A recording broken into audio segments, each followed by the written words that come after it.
فرعون کا دعویٰ کیا تھا؟ الیس لی ملک مصر وہذہ الانہار تجری من تحتی، کیا مصر کی حکومت میری نہیں ہے؟ میں بادشاہ، میں مالک. اور یہ سارا آبپاشی کا نظام جو ہے، آپ کو معلوم ہے وہاں پر دریائے نیل سے آبپاشی، یہ سارا نظام میرے تحت ہے. کیا مانی؟ جس کا چاہوں موگا کھول دوں، جس کا چاہوں بند کر دوں، جس کو چاہوں پانی دوں، جس کو چاہوں نہ دوں، میرا اختیار ہے. اس کا نام فرعونیت ہے، یہ کفر ہے، یہ شرک ہے. یہ جو بادشاہت ہے جہاں دعویٰ ہو جائے حاکمیت کا، وہ شرک ہے اور کفر ہے. اسی طرح نمرود تھا، نمرود نے بھی تو کہا تھا کہ میں بھی ابراہیم سے ان کا مجادلہ ہوا علیہ السلام. حضرت ابراہیم نے کہا میرا رب وہ ہے الذی یحیی و یمیت، جو جس کو چاہتا ہے زندہ رکھتا ہے، جس کو چاہتا ہے مار دیتا ہے. تو میں انا احیی و امیت، ہاں میں بھی، میرے پاس بھی اختیار موجود ہے. اس نے کہیں جیل کے اندر سے 2 قیدی منگوائے، ایک ہی گردن اسی کو توڑوا دی سب کے سامنے، دوسرے کو چھوڑ دیا، دیکھو میرا اختیار ہے. انا احیی و امیت، میں نے ایک کو زندہ رکھا ہے، وہ قتل کر دیا، ہے کہ نہیں؟ پھر حضرت ابراہیم نے اس سے کہا کہ میرا رب جو ہے یاتی الشمس من المشرق فات بہا من المغرب، میرا رب وہ ہے جو سورج کو مشرق سے نکالتا ہے، تو اگر رب ہے تو مغرب سے نکال کے دیکھا. فبہت الذی کفر، تو وہ جو کافر تھا وہ مبہوت ہو کر رہ گیا. یہ نمرود کی بادشاہی یہ کفر ہے، یہ شرک ہے. فرعون کی بادشاہی کفر ہے، شرک ہے. اسے غیر اسلامی کافرانہ بادشاہی کہہ لیجئے. داؤد کی بادشاہی عین اسلامی ہے، اسے اسلامی بادشاہت کہیں یا خلافت کہیں. سلیمان کی بادشاہی عین اسلامی ہے، اسے خلافت کہیں یا اسلامی بادشاہ. اب اگلی بات سمجھیے، جب تک کہ نبوت چل رہی تھی، سلسلہ جاری تھا، آج سے 1400 برس پہلے تک تو جاری تھا، تو نبی ہی خلیفہ ہوتا تھا. یعنی خلافت شخصی تھی. یہ نوٹ کیجئے لفظ شخصی، پرسنل، ایک عالمی خلیفہ ہے. چنانچہ یا داؤد انا جعلناک خلیفۃ فی الارض، اے داؤد ہم نے تمہیں بنایا ہے خلیفہ. اجتماعی خلافت نہیں تھی، یہ خلافت کیا تھی؟ شخصی. ہر نبی خلیفہ ہے اور اس کی وجہ صاف ہے، وہی اس کے پاس آتی ہے جو اصل حاکم ہے، جو اصل حکمران ہے، جس کے لیے حاکمیت ہے. ان الحکم الا للہ الملک القدوس، وہ جو ہے ظاہر بات ہے کہ اس کا رابطہ تو ان سے اور عام آدمیوں کا تو نہیں. ان کے پاس اللہ کے احکام آ رہے ہیں اور وہ اسے نافذ کرتے ہیں. جہاں اللہ کا حکم نہیں ہے وہاں اپنی عقل سے، اپنے فہم سے، اپنے سمجھ سے کام لیتے. یہ خلافت کا ایسنس جو ہے سمجھ لیجیے. اس کو ایک بہت عمدہ مثال سے جو ہمارے لیے بہت آسان ہو جائے گی. آج سے چلیے 65-70 سال پہلے کیا صورت تھی ہندوستان میں؟ ہمارا حاکم کون ہوتا تھا؟ وہ بادشاہ ہے جو ہندوستان میں بیٹھا، یا ملکہ ہے جو ہندوستان میں بیٹھی. سوورنٹی تو اس کی تھی. یہاں وائس رائے ہوتا دلی میں. وائس رائے کا کیا ریلیشن شپ ہے اس حکومت کے ساتھ؟ جو حکم آ جائے گا، ہز میجسٹیز گورنمنٹ، اگر بادشاہ ہے تو ہز میجسٹیز گورنمنٹ کہیں گے، اگر کوئین ہے تو ہر میجسٹیز گورنمنٹ کہیں گے. جو حکم وہاں سے آئے گا تو وہ جو وائس رائے ہے لازماً اس کی تنفیذ کرے گا، اسے اختیار نہیں ہے اس میں رد و بدل کرنے کا. لیکن جہاں کوئی حکم نہیں آیا ہے وہاں وائس رائے کا کام ہے اپنی سمجھ سے کام لے، اپنے ذہن سے کام لے.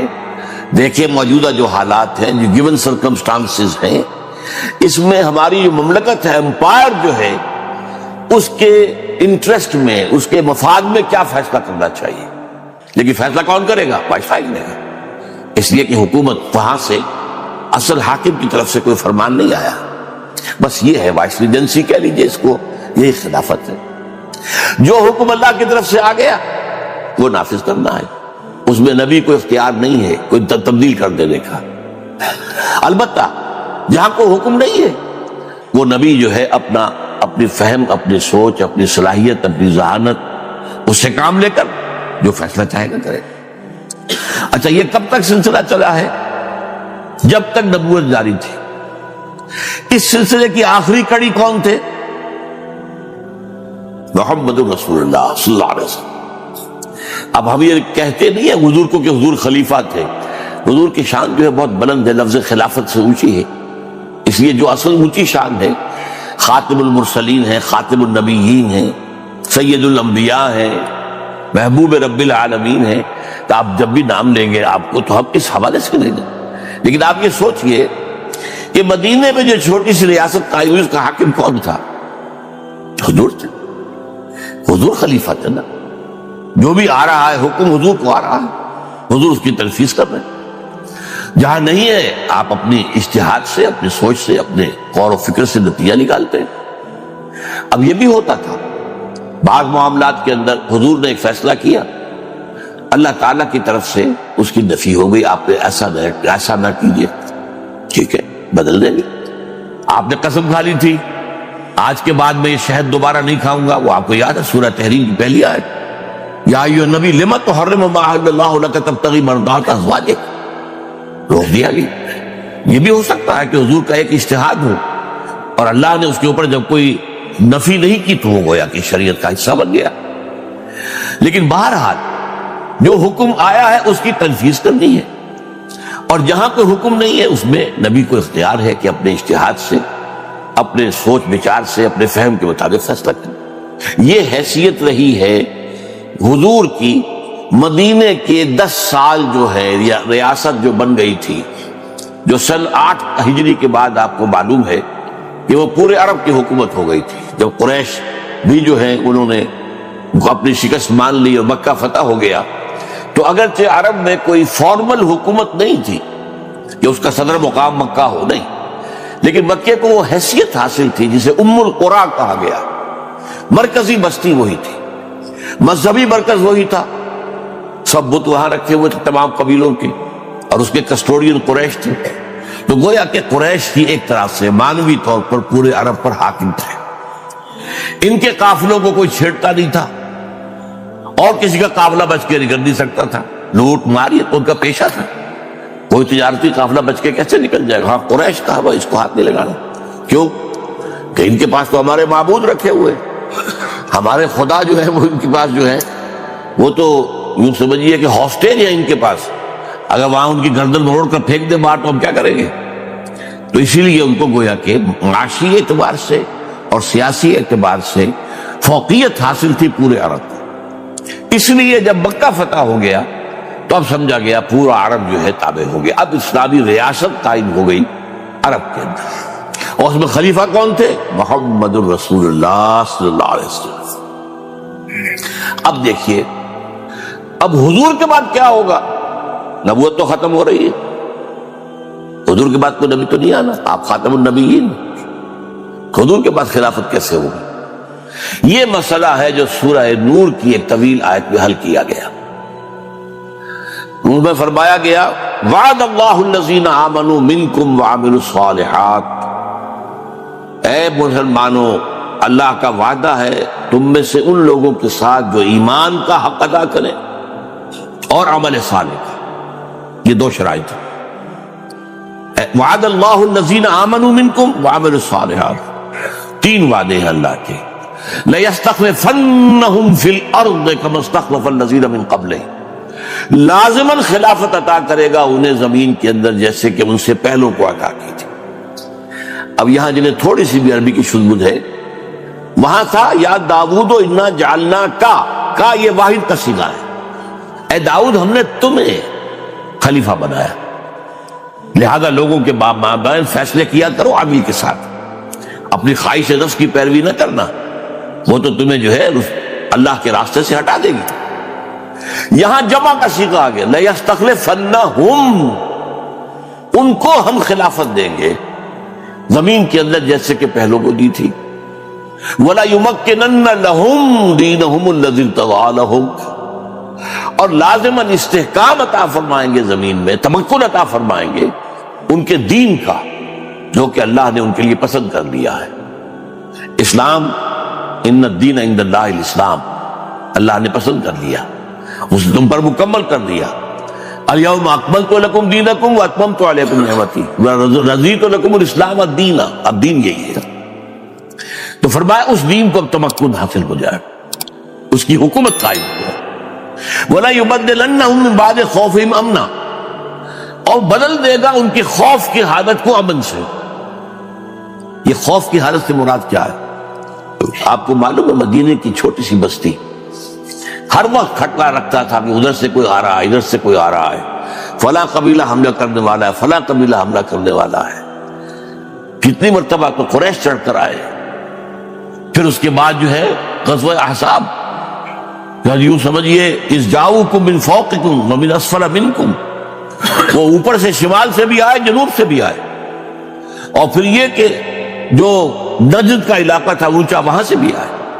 12,000 کا لشکر، چھوٹی سی بستی، چند ہزار افراد کی بستی اور 12,000 کا لشکر، تو ہر وقت خوف کی کیفیت تاری رہتی تھی۔ لیکن اب جب ظاہر بات ہے جب اللہ کا دین جو ہے متمکن ہو جائے گا زمین کے اندر تو پھر خوف ختم ہو جائے گا، مسلمانوں کی حکومت ہوگی، اختیار اور اقتدار ان کا اپنا ہوگا، لہذا خوف ختم کیا۔ 3 وعدے اصل میں وہ جسے کہتے ہیں نا، وہ مثال اچھی تو نہیں ہے، 1 میں 3 اور 3 میں 1، یہ عیسائی کہتے ہیں کہ وہ تثلیث کو بھی مانتے ہیں، توحید کو بھی مانتے ہیں کہ یہ خدا اور اس کا بیٹا عیسیٰ اور روح القدس، یہ 3 بھی خدا ہیں اور تینوں مل کر ایک بنتے ہیں، 1 میں 3 اور 3 میں 1۔ تو یہ بات یہاں میں کہہ رہا ہوں کہ یہ ایک وعدہ بھی ہے، 3 بھی ہیں، ایک ہی کے اندر ساری بات ہے۔ دین، اگر دین کو تمکن ہو گیا تو گویا کہ خلافت مل گئی، اور دین میں تمکن ہو گیا تو مسلمانوں کو تمکن حاصل ہو گیا، اب ان کے لیے جو ہے کوئی خطرہ نہیں، کوئی اندیشہ نہیں۔ اس کے بعد کا ٹکڑا جو ہے بڑا اہم ہے، لیکن میں نے محسوس کیا کہ بعض حضرات اس کو سمجھے نہیں بالکل۔ یعبدوننی لا یشرکون بی شیئا، یہ اصل میں ان 3 چیزوں کے نتیجہ جو ہوگا وہ اس کو بیان کیا جا رہا ہے۔ تب وہ میری عبادت کریں گے پورے طور پر، اور تب وہ پاک ہو سکیں گے شرک سے پورے طور پر۔ اگر خلافت کا نظام قائم نہیں ہے تو آپ کی عبادت ناقص ہے۔ آپ کیسے بندگی کر رہے ہیں؟ آپ نماز روزہ تو کر رہے ہیں، لیکن آپ کا قانون کیا ہے جس کے تحت آپ زندگی گزار رہے ہیں؟ وہ تو کافرانہ ہے، وہاں تو اسلامی قانون نہیں ہے۔ آپ کا معاشی نظام کیا ہے؟ تو کافرانہ ہے، سود پر مبنی ہے، بینکنگ کی بنیاد پر ہے۔ لہذا جب تک دین قائم نہیں ہوتا عبادت ناقص ہے، عبادت جزوی ہے۔ اسی کو تو میں بارہا بیان کرتا ہوں کہ اس کا کفارہ کیسے دیں؟ ہم یہاں زندگی گزار رہے ہیں تو گناہ کر رہے ہیں، لیکن کیا کریں؟ کہاں جائیں؟ کہیں نہیں جا سکتے۔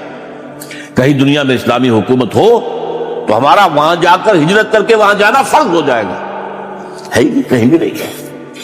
اس حوالے سے مجبور ہے، تو مجبور ہو تب بھی جو گناہ تمہارے اندر جا رہا ہے، سود کا گناہ تمہارے اندر جا رہا ہے، جیسے دھواں جاتا ہے اندر، جیسے غبار جاتا ہے اندر، اس کا کفارہ کیا ہے؟ کفارہ یہ ہے کہ اس نظام کے خلاف جد و جہد کرو اور نظام اسلام کو قائم کرنے کی کوشش کرو۔ اگر یہ کر رہے ہو تو اس گناہ کا کفارہ ہو جائے گا، اس گناہ کی تلافی ہو جائے گی۔ اور اگر اس نظام کو تسلیم کیا ہوا دل سے تو پھر تو تم اللہ کے باغی ہو، باغیوں سمیت ہو گئے۔ اگر بش کہہ سکتا ہے، ایک عام سا آدمی، کون کیا ہے اس کی حیثیت؟ وہ صدر امریکہ تھا تو کچھ تھا بھی، حالانکہ ان کے ہاتھ میں کیا ہے؟ سارا یہودیوں کے اعلی کار ہے، اور اب کیا حیثیت ہے اس کی؟ یو آر ود اس اور اگینسٹ اس، تم یا ہمارے ساتھی ہو تو ہمیں ساری یہ چیزیں دو، نہیں تو پھر ہم تمہارے دشمن ہیں، تم ہمارے دشمن۔ اللہ بھی یہ کہتا، تم یا میرے ہو تو حزب اللہ میں ہو، حزب اللہ میں نہیں ہو تو پھر حزب الشیطان ہے۔ اللہ دا خیر فرمائے۔ اس حوالے سے جو 3 باتیں جب ہو جائیں گی تب گویا کہ عبادت مکمل ہو۔ یعبدوننی لا یشرکون بی شیئا، جب تک وہ نظام قائم نہیں ہوتا شرک ہے۔ اگر وہ نظام نہیں ہے تو آپ کا دستور اگر کافرانہ ہے تو شرک ہے۔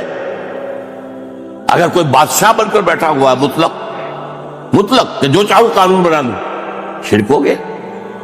تو گویا کہ توحید بھی مکمل ہوگی کب؟ جبکہ حکومت اللہ کی ہو جائے۔ الحکم للہ ان الحکم الا للہ۔ اگر یہ بات کب ہوگی؟ جب ہم تمہیں خلافت دے دیں گے، تمہارے دین کو زمین میں تمکن دے دیں گے، اور تمہارے اوپر جو خوف کی فضا تاری ہے اسے ختم کر دیں گے۔ یعبدوننی، پھر تم ہماری عبادت کرو گے جیسے کہ عبادت کرنے کا حق ہے، پھر تم شرک سے بچو گے جیسے کہ شرک سے بچنے کا حق ہے۔ یعبدوننی لا یشرکون بی شیئا ومن کفر بعد ذلک فاولئک هم الفاسقون۔ اب یہ جملہ بھی کیوں کہا گیا؟ جو اس کے بعد بھی کفر کرے جبکہ اسلام کا غلبہ ہو چکا ہے، پھر بھی وہ کفر پر اڑا ہوا ہے، وہ تو نہایت ناہنجار آدمی ہے، اس کے جو سیدھی جہنم ہے۔ اس لیے کہ چلیے باطل کے غلبے کے اندر آپ اگر کہیں میں مجبور ہوں کیا کروں، آپ کو معلوم ہے جب ہجرت فرض ہو گئی تھی تب بھی کچھ لوگوں نے ہجرت نہیں کی مکے سے، اور ان میں کچھ کے لیے تو صاف کہہ دیا گیا کہ یہ منافق ہیں، ان سے تمہارا کوئی رابطہ نہیں ہوگا۔ ما لکم من ولایۃ من شیء حتی یہاجروا، جب تک ہجرت نہ کریں۔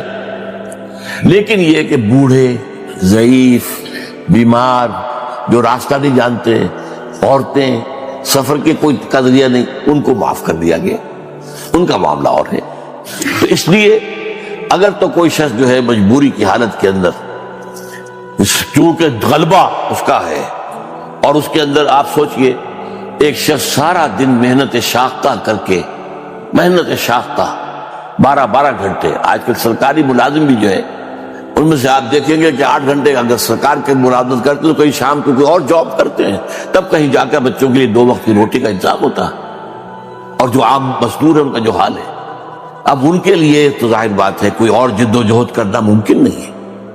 ایسے لوگوں کا معاملہ تو اللہ تعالیٰ جو ہے وہ معاف کر دے گا، لیکن یہ کہ جن لوگوں کے لیے ممکن ہے ان نہ کرے۔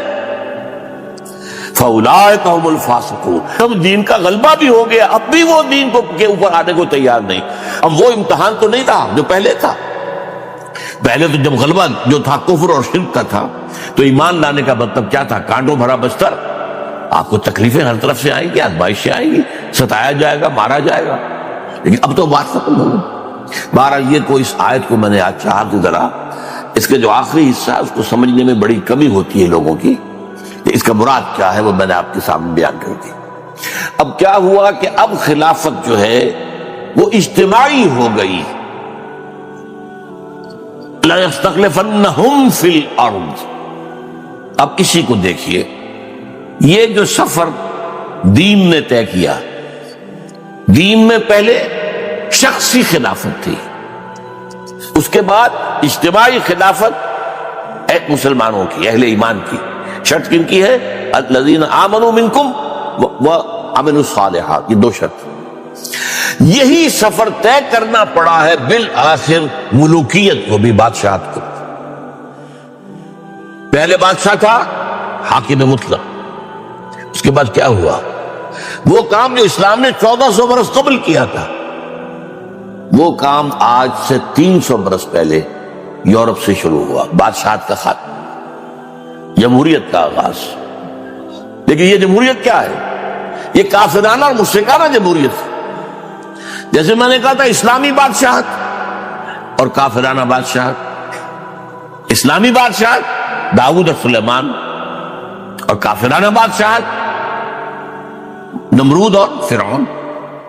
اسی طرح ایک اسلامی خلافت ہو گئی، وہ ہے مسلمانوں کی خلافت۔ ایک ہے انسانی حاکمیت، وہ ہے کافرانہ جمہوریت۔ یہ صاف بات ہو گئی۔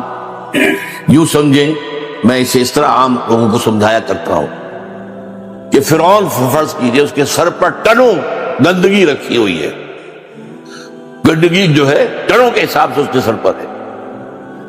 اب کیا کیا؟ اس کو 1 تولہ سب میں بانٹ دو، سب کو حاکم بنا دو۔ اب گویا کہ وہ حاکمیت انسانی جو فرعون کے سر پر رکھی ہوئی تھی ٹنوں نجاست کی شکل میں، وہ تولہ تولہ ماشا ماشا سب کو بانٹ دی۔ تم بھی حاکم، وہ بھی حاکم، یہ بھی حاکم، وہ بھی حاکم، سب حاکم۔ تو گویا کہ وہ نجاست تو نجاست ہی رہے گی۔ وہ 1 ٹن ہے تب بھی نجاست ہے، تولہ بھر ہے تب بھی نجاست ہے، نجاست تو ہے۔ تو یہ جو عوامی حاکمیت کا تصور دنیا میں آیا کیوں ہے؟ دیکھیے علامہ اقبال کی جو نظم ہے ابلیس کی مجلس شورا، اس میں اس کا ایک مشیر یہ کہتا ہے کہ آپ تو دنیا میں جمہوریت کا نظام آ گیا، ہماری ابلیسیت جو ہے تو ختم ہو جائے گی، ابلیسی نظام کہاں رہ جائے گا؟ تو اس کا ایک اور دوسرا مشیر کہتا ہے خامخواہ تم پریشان ہو رہے ہو، ہم نے خود شاہی کو پہنایا ہے جمہوری لباس، یہ تو لباس بدلا ہے ہم نے، صرف وہی شاہی ہے، وہی انسانی حاکمیت ہے جو پہلے ایک شخص کی تھی اب عوام کی ہو گئی، فرق کیا پڑا؟ شیطنت تو شیطنت ہے، کفر تو کفر ہے، شرک تو شرک ہے۔ لیکن دوسرا حصہ اس شعر کا بہت اہم ہے، ہم نے خود شاہی کو پہنایا ہے جمہوری لباس، جب ذرا آدم ہوا ہے خود شناس و خود نگر۔ اب آدم میں خود شناسی پیدا ہو گئی، ہم بھی تو ہے نا، یہ جو بادشاہ جو ہے یہ کوئی آسمان سے اترا ہے کیا؟ اس کے جو ہے کوئی ہزاروں ہاتھ ہیں، ہزاروں پاؤں ہیں، کیا ہے اس کا؟ ہم بھی ہمارے جیسے دو ہاتھ دو پاؤں والا، خود شناس خود نگر، اپنی خود نگرانی کرنے والا آدم ہو گیا۔ سوچنے کی بات ہے، آدم کو کس نے بنایا خود شناس و خود نگر؟ یہ خود شناسی خود نگری محمد رسول اللہ کی دی ہوئی ہے صلی اللہ علیہ وسلم۔ محکومیت سے نکال کر انسان کو آزادی دینے والا وہ تو محمد ہے صلی اللہ علیہ وسلم۔ آپ کو معلوم ہے حضرت سعد بن ابی وقاص رضی اللہ تعالی عنہ کون ہے؟ یہ عشرہ مبشرہ میں سے نمبر 1 تو نوٹ کیجیے، سب سے چوٹی کے 10 صحابہ، حضور کے کچھ ماموں لگتے ہیں رشتے میں۔ نمبر 2، یہ وہ واحد انسان ہیں جن کے لیے حضور نے فرمایا میرے ماں باپ تم پر قربان۔ غزوہ احد میں جب کفار نے حضور کو گھیر لیا تھا، چاروں طرف سے جو ہے تیروں کی تو انہوں نے ڈھال بنا رکھا تھا اپنے آپ کو، اپنے جسم پر تیر لے رہے تھے، حضور کو بچا رہے تھے اور تیر چلا رہے تھے انہیں دور کرنے کے لیے۔ تو حضور نے فرمایا اے سعد تیر چلاؤ، تم پر میرے ماں باپ قربان۔ اب یہ اونچا مقام عشرہ مبشرہ میں سے بھی۔ پھر یہ کہ یہ فاتح ایران ہیں، خود فاتح ایران ہیں۔ اب انہوں نے صرف ایک کام کیا، گورنر ہے ایران کے، فاتح ایران ہے، گورنر ہے، اپنے گھر کے باہر ایک دیوڑی بنا دی اور ایک وہاں پر پہرے دار کھڑا کر دربان کھڑا کر دی۔ حضرت عمر کا دور حکومت ہے، دور خلافت کہنا چاہیے۔ پرچہ نویس نے پرچہ بھیج دیا کہ سعد نے اپنے گھر کے باہر ڈیوڑی بنائی ہے اور ایک دربان کھڑا کر دیا تاکہ کوئی سعد سے خود بخود جا کر نہ مل سکے۔ اب یہ ایک گویا کہ تمدنی ضرورت ہے، کوئی بھی شخص ہر وقت تو اس کا معاملہ نہیں ہو سکتا کہ کھلا رہے راستہ، جو شخص جب چاہے آ جائے۔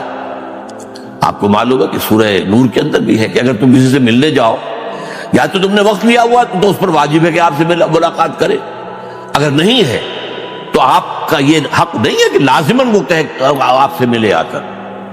وَإِذَا قِيلَ لَكُمْ ارْجِعُوا، اگر کہا جائے کہ لوٹ جاؤ تو لوٹ جاؤ، اس میں غصے کی بات کیا؟ بھائی اس کا کوئی کام ہے، وہ کر رہا ہے، کوئی اہم کی مصروفیت ہے، آپ نے اس سے وقت تو نہیں لیا تھا نا، تو آپ کا یہ نہیں ہے حق کہ آپ لازماً جو ہے کہ میں آیا ہوں تو ملاقات میرے ساتھ کرے۔ قرآن میں تو یہ تعلیمات دی، عام آدمی کے لیے بھی یہ ہے۔ تو ظاہر بات ہے جو گورنر ہے اس کی مصروفیات ہیں، ضروریات ہیں، لیکن اسلام نے جو مقام دیا ہے اس کو سوچئے۔ حضرت عمر نے خط لکھا، اے سعد، لوگوں کو ان کی ماں نے آزاد پیدا کیا تھا، تم نے انہیں اپنا غلام کب سے بنا لیا؟ اور جو پرچہ دیا جو اپنا آپ کا جس کے جو ایلچی جا رہا تھا اس سے کہا پہلے جا کر ڈیوڑی کو آگ لگا دینا پھر یہ خط دینا ساتھ۔ اتنا فرق بھی گوارا نہیں ہے کہ لوگ آپ سے مل نہ سکے یا ملنے کے لیے وقت پہلے طے کریں۔ سید القوم خادمہم، یہ حضور کا فرمان میں کہا کرتا ہوں کہ ایک عام آدمی سنے گا کہ بڑی شاعری اچھی کی ہے، کیا ہے کہ سید القوم خادمہم کبھی ہوا ہے بھلا؟ کیا قوم کا سردار خادم ہوتا ہے؟ لیکن خلفاء کو دیکھیے، وہ خادم تھے، ان کا معاملہ کیا تھا؟ فرمایا کہ تم نے لوگوں کو ان کی ماں نے آزاد جانا تھا، تم نے انہیں اپنا غلام کب سے بنا لیا؟ تو یہ آزادی کس نے دی؟ محمد رسول اللہ۔ اب جب دنیا میں اس آزادی کا چرچا ہو گیا تو اب شیطان کو بھی یہ کام کرنا پڑا کہ اب وہ شخصی بادشاہت نہیں چل سکتی، وہ فرعونیت کا دور گیا، وہ نموریت کا دور گیا، اب تو ظاہر بات ہے کہ کوئی عوامی حاکمیت کرنی پڑے گی، تو ہم نے خود شاہی کو پہنایا ہے جمہوری لباس۔ جب ذرا آدم ہوا ہے خود شناس و خود نگر، یہ آدم جب ذرا ہو گیا ہے کہ اس کو اپنی حیثیت کا احساس ہو گیا ہے، اور آدم جو ہے اب جو یوں سمجھیے کہ بالغ ہو گیا ہے اب، اور یہ بلوغ کس کا عطا کردہ ہے؟ محمد رسول اللہ صلی اللہ علیہ وسلم۔ اسی کو اقبال نے دو اشعار فارسی کے جو کہے ہیں وہ بہت چوٹی کے ہیں۔ ہر کجا بینی جہان رنگ و بو، زاں کے از خاکش بروید آرزو، یا نور مصطفیٰ ورا بہاش، یا ہنوز اندر تلاش مصطفیٰ صلی اللہ علیہ وسلم۔ تم جہاں کہیں بھی کوئی نور دیکھو گے، روشنی دیکھو گے، اچھائی دیکھو گے، جان لو یا تو یہ محمد کی عطا کردہ ہے صلی اللہ علیہ وسلم۔ یہ ساری ہائر ویلیوز، فریڈم، مساوات، حضرت عمر سفر کر رہے ہیں 700 میل 1000 میل کے آس پاس مدینے سے لے کر بیت المقدس تک، اور ایک اونٹ نہیں، کوئی خدم و حشم نہیں، کوئی اسکورٹ نہیں، کوئی جو ہے وہ محافظین کا دستہ نہیں، کوئی گارڈز نہیں، ایک غلام، ایک خلیفہ۔ اچھا ساتھ ہی راستے بھر کر جو ہے وہ رکھا ہوا راشن، لہذا دو آدمی نہیں بیٹھ سکتے، عام طور پر اونٹ پر دو آدمی بیٹھ سکتے لیکن سامان کے ساتھ تو نہیں بیٹھ سکتے، لہذا ایک منزل حضور حضرت عمر اوپر بیٹھے ہیں اونٹ پر، اور ملازم جو ہے وہ جا رہا ہے آگے آگے نکیل پکڑ کر، اگلی منزل میں ملازم اوپر بیٹھا ہوا ہے، وہ غلام اوپر بیٹھا ہوا ہے، اور خلیفہ وقت جو ہے وہ نکیل پکڑ کر آگے چل رہے ہیں۔ یہ مساوات دنیا میں کہا کرتا ہوں کہ 10 دفعہ ختم ہو کر 10 دفعہ دوبارہ پیدا ہو لے، اس مساوات کی مثال پیدا نہیں ہو سکتی۔ تو یہ values, higher values, human freedom, fraternity and equality, انسانی حریت، اخوت انسانی اور انسانی مساوات، یہ تو چیزیں دی ہیں محمد رسول اللہ نے۔ جب یہ چیزیں آ گئیں تو اب شیطان کو یہ کرنا پڑا کہ اپنا وہ فرعونی اور اپنا وہ نمرودی نظام جو ہے اس کے بجائے جمہوری نظام کر دے، وہ حاکمیت انسانی جو ہے ایک شخص کی بجائے وہ عوام کو دے دی جائے۔ یہ ہے اصل میں اسلامی جمہوریت کیا ہوگی؟ اللہ کی حاکمیت کے تحت اور اللہ اور اس کے رسول کے احکام کے دائرے کے اندر۔ اس کے لیے میں نے آیت آپ کو سنائی تھی، سورہ حجرات کی پہلی آیت، یا ایھا الذین آمنوا لا تقدموا بین یدی اللہ ورسولہ واتقوا اللہ ان اللہ سمیع علیم۔ اہل ایمان، اللہ اور اس کے رسول سے آگے مت بڑھنا، اللہ کا تقوی اختیار کرو۔ ایک دائرہ کھینچ دیا، یہ دائرہ ہے، اور اس دائرے کے اندر اندر تمہیں آزادی ہے۔ یہ دائرہ کیا ہے؟ اللہ کے احکام، رسول کے احکام۔ اس دائرے کے اندر اندر تم آزاد ہو، اس دائرے کے اندر اندر جمہوریت لے آئیے، کوئی اعتراض نہیں۔ اس دائرے کے اندر جو کچھ ہے مباح ہے۔ دو مباحات میں فیصلہ کرنے کے لیے اگر ہم ووٹنگ کی گنتی کر لیں تو کوئی حرج نہیں ہے۔ کچھ سمجھتے اکثریت کا فیصلہ ہے تو قرآن مجید میں کفر لکھا ہوا ہے، ان تطع اکثر من فی الارض یضلوک عن سبیل اللہ، اگر تم لوگوں کی اکثریت کا فیصلہ کرو گے تو وہ تو تمہیں گمراہ کر کے چھوڑیں گے۔ یہ کس لیول پر آئے گا؟ جہاں کوئی قانون سازی جو ہے وہ کی جا رہی ہو، اور وہاں یہ نہ دیکھا جائے کہ کتاب و سنت کی حدود کیا ہے، اکثریت کے بعد فیصلہ ہو جائے، یہ کفر ہے، یہ شرک ہے۔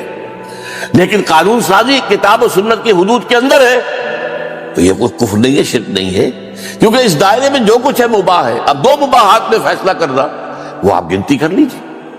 فرض کیجئے کہ آپ اپنے گھر میں کوئی دعوت کا اہتمام کر رہے ہیں، اب وہاں پہ فرض کیجئے طے کرنا ہے مشروب کیا پیش کریں، 7 اپ دیں یا کوئی روح افزا کا دیں یا کیا دیں۔ ایک چیز تو باہر ہے دائرے سے، شراب نہیں دے سکتے، اللہ خیر صلی اللہ، باقی روح افزا سرو کیا جائے یا 7 اپ، بھائی گنتی کر لو جس کے حق میں زیادہ رائے ہو، کیونکہ مباح کا فیصلہ کرنا ہے، کسی حرام کو حلال نہیں کرنا، کسی حلال کو حرام نہیں کرنا۔